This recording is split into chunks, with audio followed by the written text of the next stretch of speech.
Welcome into SBR's closing line show November 2nd, Saturday morning, each and every Saturday morning, 11 a.m. Eastern, 8 a.m. Pacific. Ian Cameron, Big Ragoo, DJ Big Boss. I am Drew Martin, breaking down the card. We got best bets, money line underdogs, all kinds of picks off the card. We'll go to Big Ragoo first on Twitter at Big Ragoo62 from right here in Las Vegas, Nevada. Welcome in, buddy. Good morning, guys. Good morning. How we doing? A little late night action last night. Played the ponies a little bit yesterday, bet some football, and then ready to break these games down. A lot of crazy games on the card today. 3 marquee games we're going to talk about, and then we'll see what happens after that. Absolutely, man. Glad to have you early on Saturday morning out here in the West Coast, but always great to have you, Big Ragoo, and interested to get your picks, man. We also got Ian Cameron from north of the border at Babano. Ian, welcome in, buddy. Welcome in. I mean, I could only imagine the anguish for Big Ragoo and DJ Big Boss when the alarm clock ran out. Alarm clock rang this morning, having to wake them up this early, but they look like they're ready to go. I gotta love it. 8 a.m. out there. I'm ready to go. We're all ready to go. College football Saturday and Breeders' Cup. We'll get to that at the end of the show. Lots going on today. UFC. It's a busy Saturday. Yeah, we'll have some quick picks on the horses and on the fight tonight for sure. And last, certainly not least, Big Boss, everybody out there knows, second morning in Las Vegas. Not always the easiest morning, but he's up with us. Welcome in. Hey, I usually have my usual jingle and all that stuff. Don't got much to say today, but 1 for the money, 2 for the show, 3 to get ready. Let's let these games go. But I like we're making it. We're making it. That was good. Put on the sunglasses and everything, man. You're welcome in and ready to get on card. We actually, a lot of people kind of not thinking, too many big matchups today, and there isn't. It's not that big of a college football card, but I'll tell you, it's an intriguing one from a sports betting angle. I liked a lot off of today's card, especially early kickoffs here in just an hour, under an hour actually. And guys, let's start off at the world's largest outdoor cocktail party. We got the 8th ranked Georgia Bulldogs and the 6th ranked Florida Gators. We got 46.5, 47 being the total. Looks like -6.5 here. The Georgia Bulldogs laying in Jacksonville. Ian, we can start off with you, man. This is an intriguing matchup. SEC East Championship game in all likelihood. Who do you like here between the Dogs and the Gators, man? It's an interesting matchup here, Drew. There's no question. Georgia's obviously attracting public money. We've seen them take a lot of the money earlier this week, gotten up to as high as 6.5. It's pretty much settling there right now. There's actually a 6 that's popped up at Bookmaker, so maybe some Florida buyback now. I have a little lean to Florida here. It's not something I'm super strong on. But when you look at Florida, their defense can probably match up well with the Georgia offense that's kind of disappointed me, underwhelmed me a little bit at times this year. I mean, Jake Fromm's he's actually looked like he's gone backward a little bit to being more of a game manager than a guy that just dominates with the at the quarterback position this year for Georgia.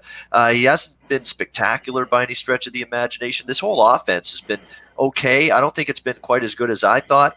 Defensively, I think that's where the big concern is for Florida. Can Jake Trask and that offense be able to navigate a Georgia defense that'll probably be among the best they've seen this year, outside of probably when they faced Auburn? Probably LSU, you throw those 2 teams there that Florida had to play. We'll see if they can handle Georgia's defense. But Florida's defense, with what I've seen out of Georgia's offense in particular, Florida's got the defense that won't make it easy on them because we just haven't seen this Georgia team just light up the scoreboard and just absolutely move the ball and march the ball up and down the field against some of the best defenses they've seen. And if that's the case again today, it could make 6.5 look a little bit rich here. 7 or more was really the number I was really hoping for with Florida. Would be something I'd be more of a substantial bet and play for me than where it is right now. But the current number, I'd still lean a little bit here to Florida just because Georgia, not saying they're bad, they're still a great football team. They've not been that extra level that I thought they'd be so far this season. And DJ Big Boss, what are you thinking here, man, in Jacksonville today? The way I see it right here on this one, these are 2 similar teams that do the same thing well. They play good defense. They kind of navigate through their offense. But in the matchup right here, Georgia edges them a little bit in almost every category. I mean, Georgia's averaging 36 points a game on offense. Florida's averaging 32 games on offense. 32 points on offense. And Georgia's giving up 10 points on defense, and Florida's giving up 15 points on defense. So usually in these situations, it's almost automatic for me. Two teams that are very similar in what they do. It's automatic under for me. So I probably jump on the total side and lean with the under. Yeah, we're seeing pretty much 47 across the board. I'm with you, DJ Big Boss. Totals wise, I lean towards the under. I also think sidewise, I have bet the Florida Gators plus 6.5. I think the bye week helps the Gators side out a little bit more with their injuries on the defensive front. Some of their best players, next level guys, likely going to be back in towards 100%. And I think Thrash has, the change at the quarterback position for the Florida Gators has helped them offensively throwing the ball down the field. So I put the 6.5 in my pocket on the Gators. But Big Ragoo, man, what are you thinking here in the world's largest outdoor cocktail party? I'm telling you, it's a extraordinary event every year. This has been going on for a long, long time too. And if you look at the series as a whole, they're pretty darn close, both ways. But I think Fromm in this particular game he's owned the Gators from a win perspective. He's 2-0 versus them. He has had some shaky play, but he's better than most people think. Offensively speaking, they've had their spots, where they've had some challenges, but they do have the number one defense in the SEC. And like DJ says, I think it's going to be definitely a defensive matchup. But I think what will happen early, Georgia probably see some advantages early, and as the game goes on, I think things will tighten up. So my lean, it'd just be a lean in this game, would be Georgia under a touchdown. That's the number I had in mind anyways. I figure it's a touchdown game either way. We have seen the line bump up to 6.5, and there's been some buyback at 6, but now it's pretty much, like Ian says, settled in at 6.5. So you'll see a lot of two-way action coming in. And my lean in this game is going to be Georgia laying the 6.5. All right, good stuff, Big Ragoo. We got SMU and Memphis we wanted to hit on, and then a couple Pac-12 games before opening up the board, and then, of course, talking the horses and the big fight tonight in the UFC before we close it out with best bets that's scheduled for the show so far. So we got SMU and Memphis here. -5 in the hook here. That's Memphis laying in the Liberty Bowl, 71.5 the total. DJ Big Boss, man, this is a wild atmosphere in Memphis. Going to be a crazy Liberty Bowl. SMU undefeated, however. I think they're kind of walking into a buzzsaw, though. I like Memphis here. How do you feel, man? I'm leaning Memphis with everybody else. I mean, I got smacked around with SMU on that Thursday night game, and I don't know what to think of after that game. I had waited all season. I didn't jump on them early, and me and Big Ragoo, we capped this team pretty good early in the season, and it's just one of those things. There's so many games and so many teams. Some of them slip by, so it was already 4 or 5 games in the season. They were doing a good job, and I waited till the 7th game to jump on them 7-0 and got smacked up right there. So I'm automatically my bias in me is leaning towards Memphis. A few cappers I had a couple conversations with are heavy on Memphis in this one, but it will be probably Memphis or nothing for me after the debacle we seen on Thursday with SMU. At this point in the season, things like that create all types of tape for other coaches to watch. You can only get away with some of the stuff in the season for so long in college football. Once one team figures out the crack code, they just pass it along. So I would really stay away from here. But if I had to, I'd take Memphis. Yeah, you're right.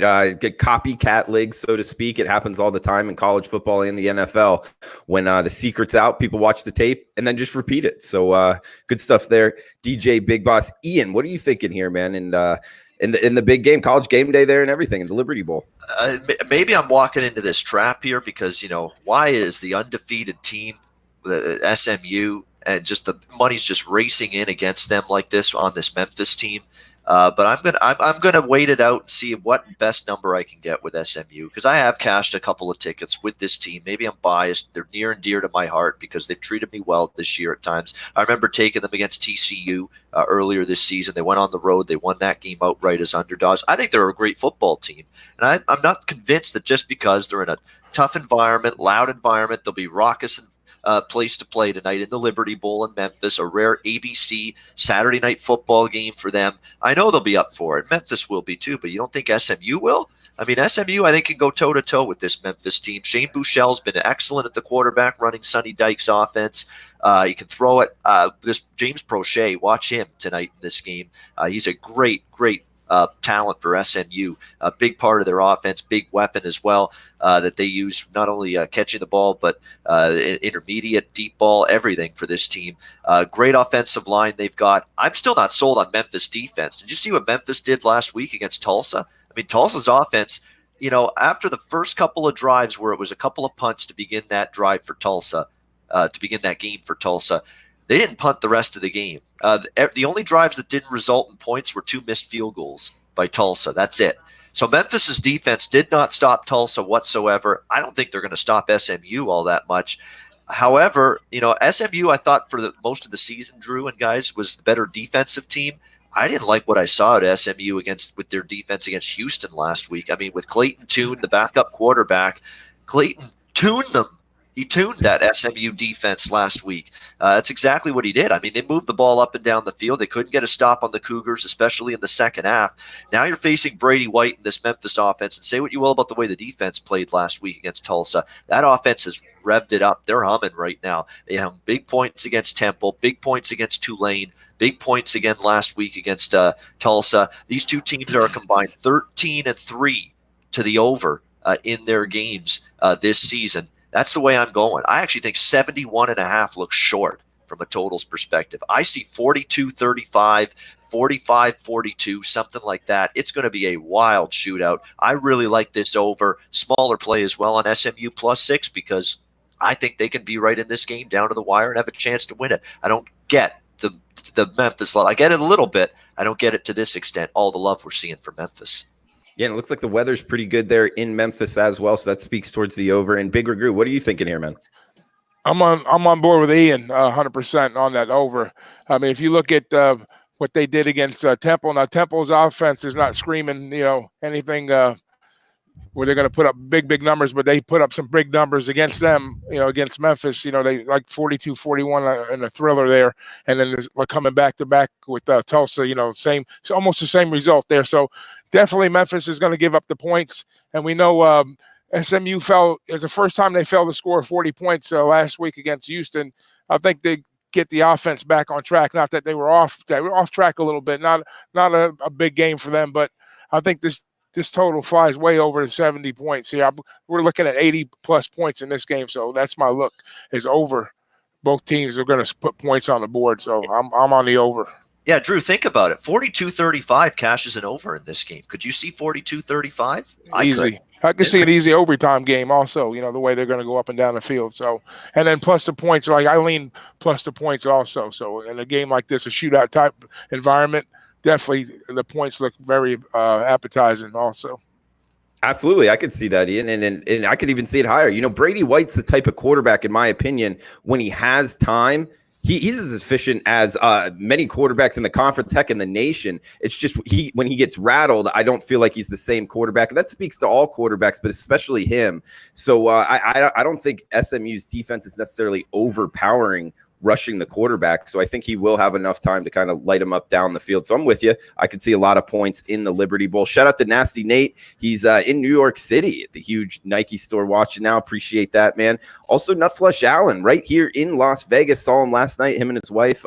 Good guy there. He's watching in the sports book in the New Orleans. And guys, we got one more game wanted to hit on before we open it up. Then, of course, best bets at the end. Oregon, USC in the Pac-12. We got the Ducks laying 3 in the hook or 4. An important one to shop around here, guys. Make sure to check out SBR odds. Some sports books are showing 4. Some are 3.5. That can be a key number here. This one in the Coliseum, 61.5 being the total. Big Ragoo, come back right back at you, man. The Ducks on the road, favored here in the Pac-12. We've seen it in years past. When we get to November, Pac-12 kind of caves in on itself with these underdogs knocking off the top boys here. Yeah. Oregon, Utah, kind of in the same kind of realm here. Do you think the Ducks go down in the Coliseum? USC is getting a lot of love right now in this game, and naturally the big market team, they're going to get the higher percentage of plays just based on market alone. So that's built into the number usually. But at the same time, Oregon's come off some tough games, and they have traveled. They haven't traveled the best at spots, and the speed issues. I think there's going to be a ton of speed on both sides of the ball here. I think all talent-wise, I think USC has probably a little more talent, raw talent. Whether they can harness that, with the injuries they've had all season, with Daniels coming in, I think the matchup is going to be the on the defensive side for Oregon versus the USC receiver. So I'm on the plus side of this game. I think USC is going to, even though there is some love coming their way and the line shows it, I'm going to stay with the public on this game, and I'm going to bet USC plus the points at home in the Coliseum. Yeah, and Ian, Big Ragoo kind of spoke to it, liking that side, but the quote-unquote public dogs some people are scared of here. What are you feeling with the Ducks and the Trojans? I coming into the season, I was like, I love Oregon. I'll either look to bet on this team or leave the game alone whenever they're involved. And I've changed my tune the last couple of weeks. In fact, last week was the first time I've gotten involved in an Oregon game from a side perspective this year. And I went against them with Washington State in that game. And Washington State nearly won the game outright. And the air raid passing attack gave that Oregon secondary fits. There were receivers running wide open against that Oregon pass defense last week in Eugene, no less, with that air raid attack that Mike Leach employs. And Anthony Gordon was finding his receivers all over the field against Oregon, and they weren't stopping them whatsoever. So now you go from that. And prior to that, they did beat Washington the week before that, the Huskies.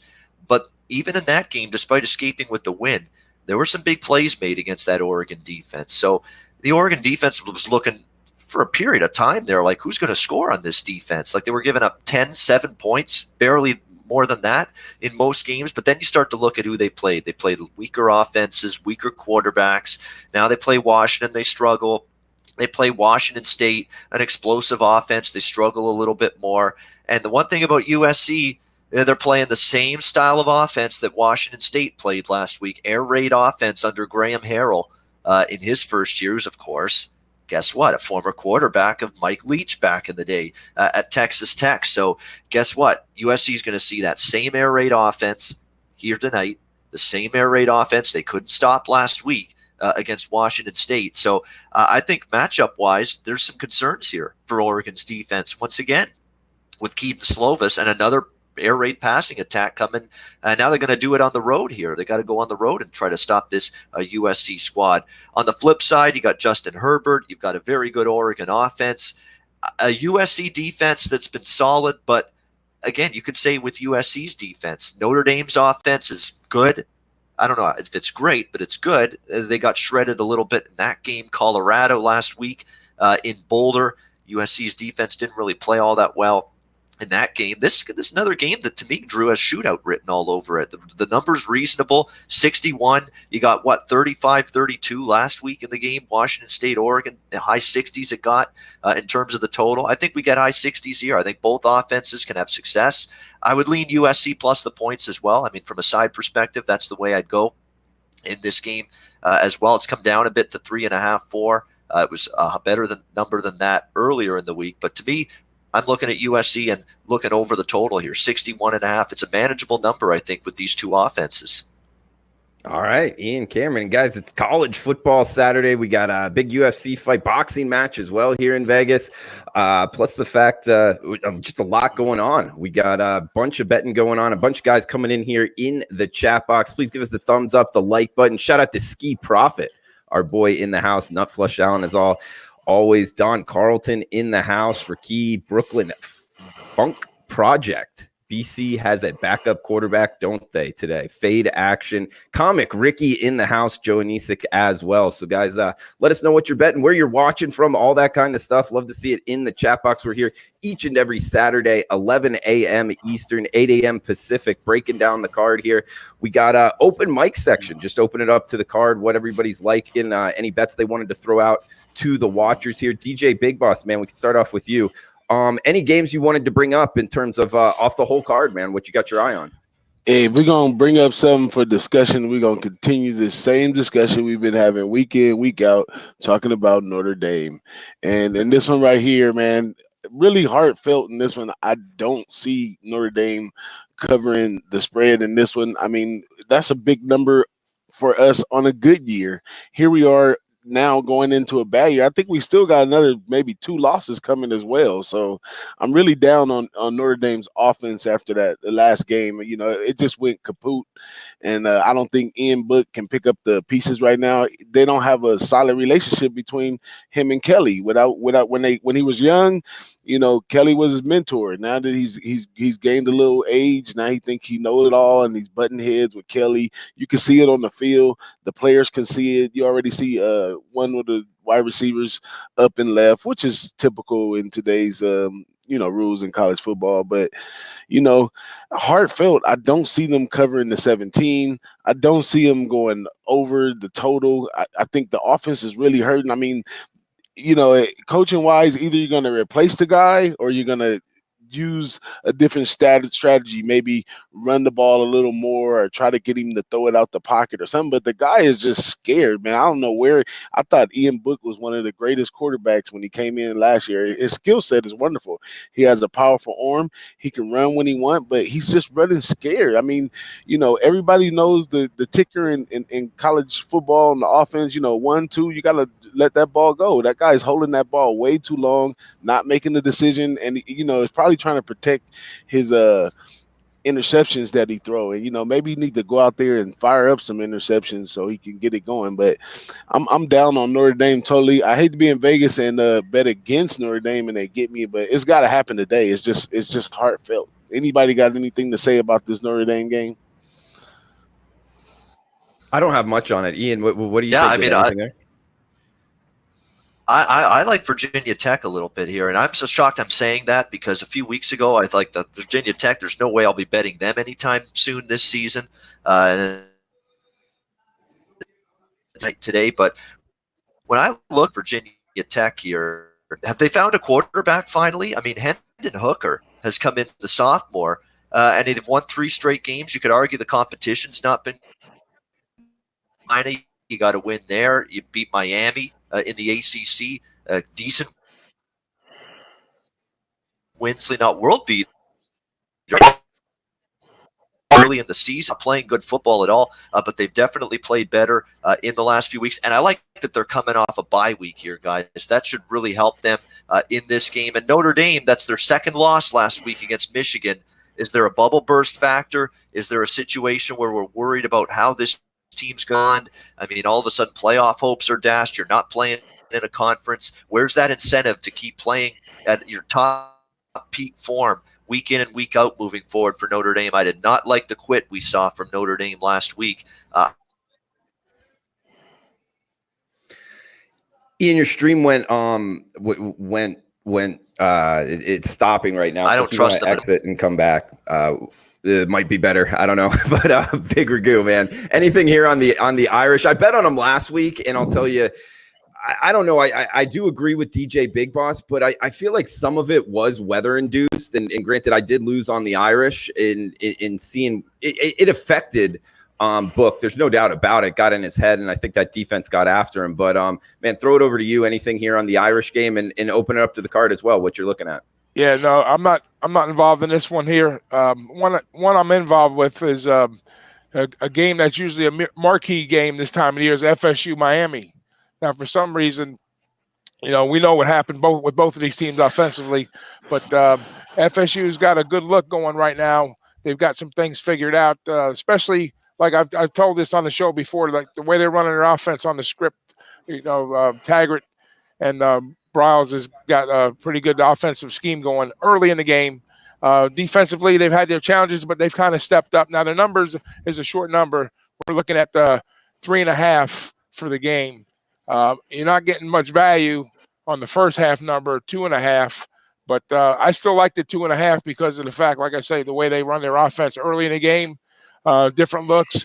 Miami has their challenges on the offensive line. They're still mixing up the quarterback situation week to week down there. Now, defensively, Miami's pretty good. So that's the matchup here is FSU's offensive line versus Miami's defense early.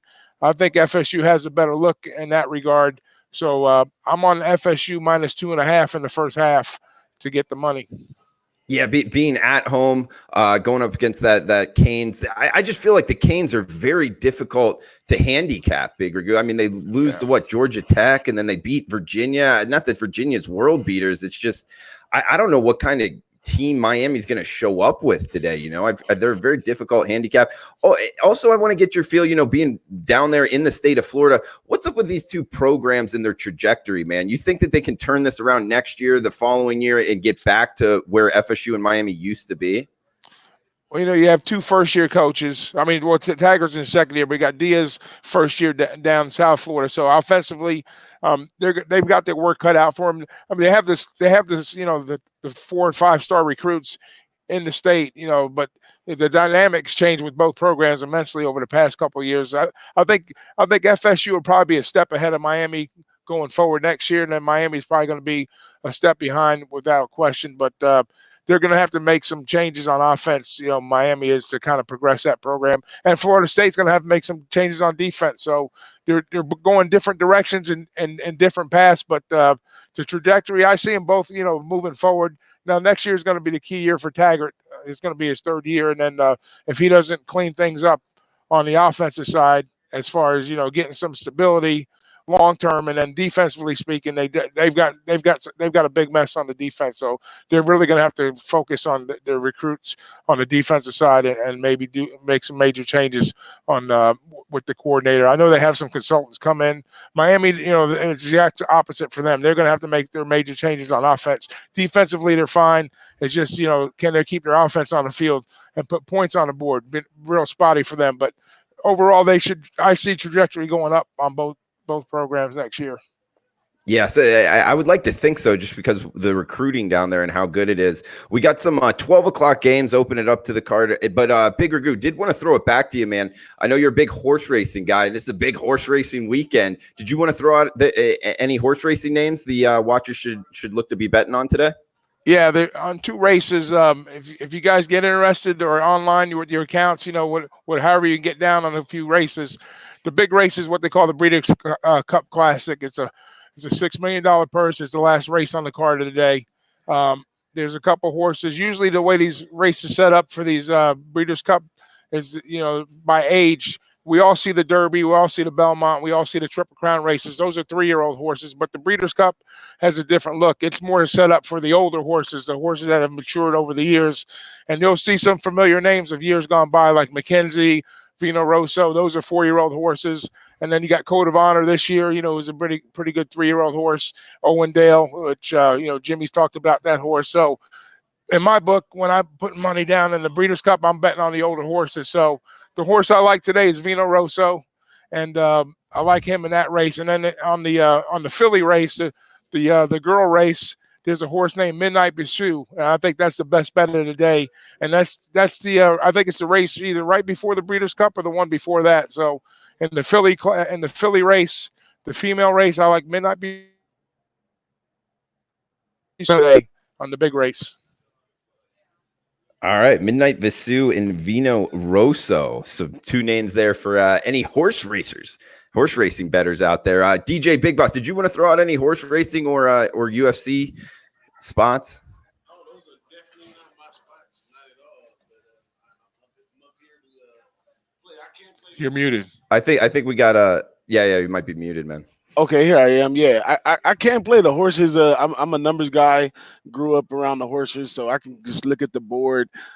Being that there's some horses that I know of from the Triple Crown races that I might be able to make a play here. But I'm in here with the guys today, and that's why we come here, because we here with the fellas, and we'll put something together. You know, somebody's gonna win for sure today. But you know, that's where I am with that. I don't have no particular horse with that one. And then as far as the MMA and the boxing matches, you know, I like Canelo in this one. But when you're in Vegas, I only bet the dogs for plus money or even money or something like that. The money in boxing and stuff is so crazy that I just kind of shy away from it. Okay. All right, guys. Well, you got the 12 o'clock slate as well, and having a little bit of technical difficulties there with Ian. I guess he said his internet is down, but coming back up. So we'll see if he has any UFC picks he wants to throw out. But starting here with the 12 o'clock games, guys, so guys can get down on these. Liberty and UMass, talking about degenerate specials here. This might be it in terms of noon Eastern kicks. We got Liberty minus 23.5, over under of 70. You know, this UMass defense, one of, if not the worst unit in all of college football, in my opinion. And UMass is banged up as well. And so when some of these low, G5 programs guys go down off their starting 11, it can get real bare real quick. And I believe this defense, is going to have guys out of position, some linebackers playing defensive line, things of that nature. I think Liberty really scores a bunch of points here, and the not much wind. It looks like a pretty sunny day there in Amherst, Massachusetts. Plus the fact Walt Bell, the offensive coordinator for UMass, he's going to want to go up and down, as is Hugh Freeze. Interesting stat here. They were back-to-back offensive coordinators at Arkansas State back in, I believe, 2012, 2013, both running the same type of offense, spread you out, throw the ball down the field. And, Sun Belt Conference betting back in the day, man, that Arkansas State team used to put up some points. I see a lot of points in Amherst. So I bet the over of 70 in that game. Old Dominion, FIU. This Old Dominion Monarchs team, it's a team, there's a handicapping angle out there. When a team gets its 7th loss, obviously eliminating them from bowl contention, a lot of times they fall off that next week just because motivation kind of drops. Old Dominion is one of those teams, as is UMass. So I bet kind of that trend going forward. I bet Liberty and I bet FIU. You got to lay some points here because the market's onto this. Points. It opened 14.5 for FIU. Now it's up to as high as 18 at some shops. I still like FIU here. They're the type of program that can run it up against the lower. They beat UMass 44-0. I think it's not that it will be that high, but I did lay the 17.5, and I laid another number of 15 earlier in the week on FIU. Houston, UCF in the AAC. We got Michigan, Maryland. A lot of people liking Michigan to really roll Maryland there, minus 21.5 in the Big Ten. Big Ragoo, man. What you got anything here on the noon Eastern slate? I was just saying that I was looking at the Michigan game. I said, man, that's a Michigan. A lot of points. I usually have a pet peeve about Michigan. They're a good underdog team, but it's a favorite team. But Maryland is so banged up. I mean, the offensive line, quarterbacks, running backs. I mean, they're totally decimated. And I know it's a lot of points to lay on the road, but that would be Michigan or pass for me on that game, just because of the situation that Maryland's in. I mean, they're in bad shape right now. And then you're talking about the UCF Knights and Houston. They played a tough game last week, and I was almost leaning taking better than 3 touchdowns in the points in that game. But then I looked into that game also, and they're pretty banged up. So it was one of my contest plays was taking Houston plus the points, but I think I'm going to look at maybe going with UCF in the first half to kind of get a quick start and kind of get things going their way early in that game. I think it's 20. What is it, down to 21.5 now? Yeah, I'm seeing 21.5. I know, and that's the thing. It was a contrarian play initially because the fact that with the injuries, but now I see why. But I would look at UCF possibly as a first half play, as an early play there. And then one other play you were talking about was you talked about Arkansas State putting up points last year. I'm going to use this as my dog play of the day against Monroe, UL Monroe. I like Monroe getting a short number at home here. I think they take care of Arkansas State at home as my underdog play today. Yeah, I like ULM as well, man. Their quarterback's pretty good, and Arkansas State's another team that's banged up right now. Right, this isn't the same Arkansas State. Their quarterback's out. Got a bunch of guys on the defensive front are out. So, be careful just kind of betting Arkansas State, thinking they're the premier program in the Sun Belt. Yeah, that UCF game, that's an intriguing handicap. Just, Houston, one thing I took from the last game they played on national TV was they haven't quit on the season. Now, maybe that was because it was an in-state rival, but going up against UCF in the bounce house, tough place to play. But UCF does have a freshman quarterback, so it is worrisome for me. But top to bottom, obviously very talented. I think we got Ian coming back on, but DJ Big Boss, why'd we get him in here, man? Any other games you wanted to bring up on 12 o'clock or really across the whole board? I'm looking into the Colorado State play. I liked it at 8. I think it's at 8.5 now. It's one of those tough ones that I capped on paper. I had Colorado State minus 10.5, and I had it real solid. I looked it over again. It's still solid, but something leeries me about that 8 in this game. But I've been cashing with Colorado State, and I got to go back to the well with it, and I'm gonna have to force myself to do it. But anybody on the Colorado State game in the chat or anything? I love the over in that game. UNLV, Colorado State, 2 horrible defenses. You can't bet that under. You can see why the numbers steamed up on that in terms of the total. Yeah, it's hard to lay points with Colorado State, but can you trust UNLV? And the UNLV's taken a lot of the money in this game, DJ Big Boss, so far. It's down to 7 now in most spots. And this quarterback for UNLV's actually played okay. Kenyon Oblada, life goes on. Kenyon Oblad for the UNLV Rebels. He's played pretty good for them, actually, since Armani Rogers got hurt. So I think they'll put up points, but they're not stopping Colorado State. They have a horrible defense, UNLV. So I see points. I would lean to Colorado State, but I didn't want to lay 7. I like the over there, though. Yeah, that UNLV team, one thing I've noticed, they haven't quit on the season either. They're still playing hard. They might be up against it talent-wise, but I think they got something there playing for their coach. We got Anthony in the house with a dog parlay of the day, CMU, EMU, Boston College, and Western Kentucky. That Western Kentucky FAU game, that's an interesting one, competitive game there. I don't know who to go with in that Conference USA matchup, Anthony, but good luck with that, man. And Ian, we had Big Ragoo break down the horses, man. I know you know UFC. We have Mr. Fat Fist in the chat box. Guys, let us know who you're betting in UFC. I feel like I got to bet something here, Ian. Nate Diaz, he's such a tough guy. Kind of wild, man. I think I want to go with him just because Masvidal, he came in with that knee, quickest knockout ever. I feel like that might be getting overhyped, but I got to be fully upfront. I'm definitely down overall in UFC. Not a very good UFC bettor at all, man. Point me in the right direction. Yeah, I would only look at Diaz there myself as well in that fight. This is a guy I think I cashed in with the last time he fought. You know what you're going to get out of Diaz, win or lose. He's going to come into it fight ready. He's going to have a game plan. He's going to give you 100%, balls to the wall effort most nights. Masvidal sort of lucked his way into a win the last time. I mean, he caught the guy at the right moment in his last win, Jorge Masvidal. He's still got to prove he can step up in class a bit. This is a guy that had a huge, bright, high ceiling many years ago when he first stepped into the UFC, Jorge Masvidal. He really underachieved for the longest time. Didn't live up to it. Starting to show signs he is, but is he ready for Nate Diaz? I'm not so sure. For me, it's a Diaz or pass fight. Yeah, and Diaz is getting the plus money as well. I don't know. Just looking at it at first glance, I thought it might be like a pick 'em, but heck, what do I know? So yeah, Mr. Pfeff is actually going the other way, leaning the other way, not on. He's like in Masvidal, but overall, guys, we got best bets coming up. I mean, is there anything else? What Big Ragoo you wanted to throw out? Any money line dogs? I guess you said ULM. Anything else you want to throw out there, man? Maybe a small play on a pesky little squad, the Rice Owls versus the Thundering Herd. They haven't got any W's yet this year, but I don't know if they're going to take Marshall out, but maybe the plus money might be good here. Plus, I think the lines moved, up on that one, so that's going to be contrarian for me. I think when I was looking at it was like 10.5. I think it's up to 12, so I'm not scared of 12. I think they can give them enough firepower to kind of hang tough with them. That's an interesting points. That's an interesting game because if you take the underdog in Marshall games, usually you do quite well. I mean, they're a bad team laying points. They're good in the underdog role. The one concern I have with Rice, and I don't really love laying 11.5 with Marshall here, but the one concern with Rice is I saw the game against Southern Miss because I had a play on it, so I made sure I watched a little bit. They got down in that game.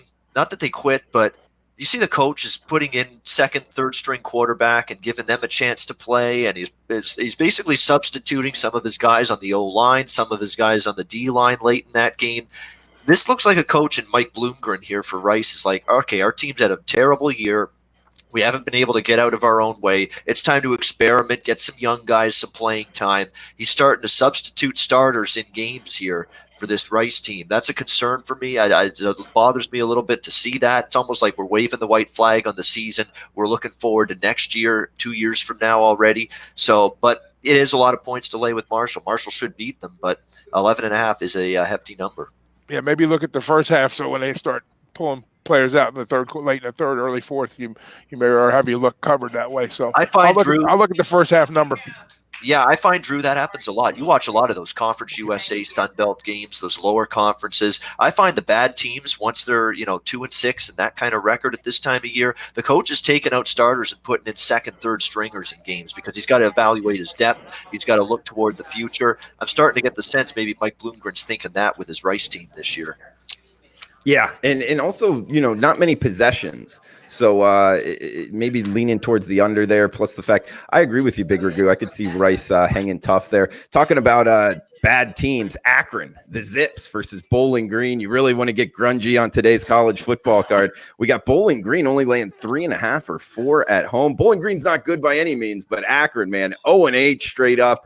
0-8 against the spread. If you've been betting the other team in Akron games, you've been making money. I'm trying it here. Bowling Green, I bet them -3.5 and -6 because it's gone away from us. But guys, I guess we could just do best bets, man. Throw it around. Ian Cameron at Babano, north of the border in Canada. What do you got for best bets, buddy? Yeah, we'll do best bets. First of all, we'll do bets before we do best bets. I got a few I'll throw out there. UTEP North. I'm on a few overs as usual. UTEP North Texas over the total. I like that one a lot. North Texas isn't stopping anybody. UTEP got Kyle Oxley back, their quarterback, and they actually put some points up against Louisiana Tech last week. So I think they'll be able to score. North Texas will as well. So I think we like over the total there in that game. I mentioned already the big games I'm involved with there. I'm liking, let's see what else there is.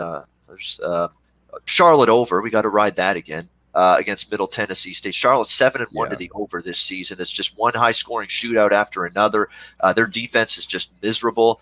Middle Tennessee State offensively has actually been pretty solid lately. There was concern with Brent Stockstill not coming back, the son of the coach, but Asher O'Hara has been pretty solid. What's concerning for Charlotte is Middle Tennessee State's a run-heavy offense. Charlotte can't stop the run. You're giving up 200 yards per game on the ground, Charlotte, with your run defense. That's bad news against MTSU. But I think Charlotte's going to score as well. I like Benny LeMay, the running back. Chris Reynolds, the quarterback's been more than solid for Charlotte. They have a good offensive showing last week, come back to beat North Texas. That's got shootout written all over it in my mind. But my best bet, which is also an over, is going to go to the Sunflower State showdown. We've got Kansas State taking on Kansas. I've cashed a ticket with Kansas over the total in 2 straight weeks. I targeted the offensive coordinator getting fired 2 weeks ago, replacing him with Brent Dearman, and said, put a little star beside this little coaching change. Maybe this gets Kansas's offense going a little bit. It sure has. I mean, you look at what they've done the last 2 weeks against Texas and Texas Tech, 47 points, they're almost 40 last week as well against Tech. Just incredible offensive output. They're a lot more balanced now. They're letting Carter Stanley do a lot more, the quarterback, running this Kansas offense. And they have been devalued from a totals perspective because of this offensive coordinator change. And I think Kansas will move the ball quite well against Kansas State's defense, which is still a little bit shaky in my mind. But Kansas State should move the ball as well. I like the way Skylar Thompson and that offense played. They ran the ball. Even Skylar Thompson, one of his better passing games, throwing the football of the season against Oklahoma, no less, in that tremendous upset win last week. I think they can run it. They can throw it. They can do whatever they want to in this game against Kansas defense, because I talked about Kansas offense being improved the last 2 weeks. Their defense isn't any better. It still stinks. They're still giving up big points in bunches. Kansas State should move the ball at will on the ground. Kansas can't stop the run. That's a problem because they're a run-first Kansas State offense. 54.5 to me is a more than reasonable total. I know Kansas State plays slow. They don't play fast at all, but they've been efficient offensively. They're playing a bad defense. You will get pace from Kansas because they have played at a much, much faster clip and pace, tempo-wise, and seconds per snap since the offensive coordinator changed to Brent Dearman. So give me a total 54.5. I think it's more than reasonable to go over the total 54.5. Kansas State, Kansas.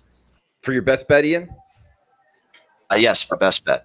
Okay, and great analysis there, man, on it, and finding the change at our offensive coordinator. And guys, it is difficult to win in sports betting. I know if you're watching the show, you understand that piece. Finding change, in my opinion, one of, if not the best ways to win. Ian just broke it down great in terms of finding that offensive coordinator change. Sure enough, 2 straight overs. Also playing better as a team. Maybe look towards the underdog, but I agree with you, Ian, towards this brought it up with Kelly in Vegas. She went to Kansas State. She was, kind of pumping the brakes a little bit just because of what you said. Kansas State defense, they're in the Big 12, a good defense. I don't know if that kind of worries you and how much, if they could maybe overpower Kansas up front. Any quick thoughts there? Yeah, I mean, that's probably a little bit of a concern as well, because you're right. Texas Tech defensively, Texas even defensively, probably a little bit weaker than Kansas State's defense. I don't know. Kansas State still gave up a lot of plays against Oklahoma last week. Remember, they got shredded by Oklahoma State as well a few games ago as well. Kansas State's defense, again, they're playing now Kansas since this revitalized offense that's really moved the ball. They've had creative play calling. And the thing that concerns me is there's this chatter that Kansas State may be a little bit flat off the big win against Oklahoma. I'm not sure that's the case because you're playing an in-state rival, but if they are and you're flat, that tends to show up more defensively than it does offensively. If you're flat and you're not locked in after a big win like that, and Kansas might be able to take advantage of that. I think it's factored into this total because this is a much lower total than the Texas or Texas Tech games for Kansas. Those were in the 60s. This one's in the mid-50s. I think there's still plenty of wiggle room and value here. I think 31-27, 31-28 is the kind of final score I see that can get you over the total. All right, good stuff. Ian Cameron Opabano on Twitter. DJ Big Boss, think we got you back here, man. All good over there. And what do you got for best bets? Absolutely. First, I got to give a quick shout out to the Women's Poker Association right here bearing with us. But I appreciate that. But my best bet is the under. I'm going back with a total. It's going to be the under in the Bowling Green game, sort of a degenerate special right there. We got some bad weather out there, a little wet weather, but just two teams with not very much offense. And let's hope that they keep that under. And also my money line dog for the day. It's going to be a big one, but not sure if it'll hit, but I definitely like it plus the points. But San Jose State may get a hold of Boise State today. It'll be monumental. All right, DJ Big Boss there, and second day in Vegas, waking up early here on the West Coast to join us. Appreciate it, DJ Big Boss, and his partner in crime, Big Ragoo from the state of Florida, out here in Las Vegas. Saw him last night, him and his wife, great people. Big Ragoo, what do you got for best bets, buddy? I'm going against a team that came off a big win last week. I'm going with the Oak State Cowboys to take care of business. I know it's contrarian, but I just think it's a good spot for him here, or for them here, to get the job done. Laying less than a field goal, mind you. I think they can match up with this team.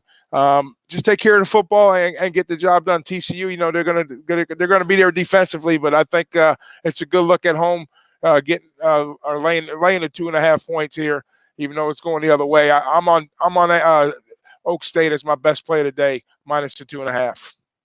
All right, good stuff, man. And good seeing you last night.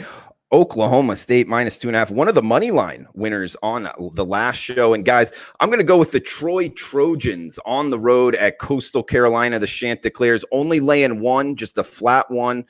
There is actually a pick'em out there at Bet Online. So I'm going to go Troy Trojans in the pick'em price. Coastal Carolina, I think they're up against it, scholarship-wise here in the Sun Belt. We've seen them enter the Sun Belt and go, 4-16, I believe, their last 20 Sun Belt games. They're really up against it talent-wise. They are at home off of a bye. I get that, but I think it's fully factored into the line here. Troy with a healthy quarterback, throwing the ball down the field, well-coached team overall, talent-wise on their side. So I went Troy at a pick'em price. So in summary, Troy Trojans pick'em for me. Best bet. We got Oklahoma State minus 2.5 from Big Ragoo. DJ Big Boss on the Bowling Green Akron Zips under the total. And Ian Cameron, Kansas State over 54.5. The three of us from Vegas. Thanks for watching. Ian Cameron from north of the border. Thanks, buddy. Guys, best of luck with your bets, and we'll see you next Saturday, 11 a.m. Eastern time.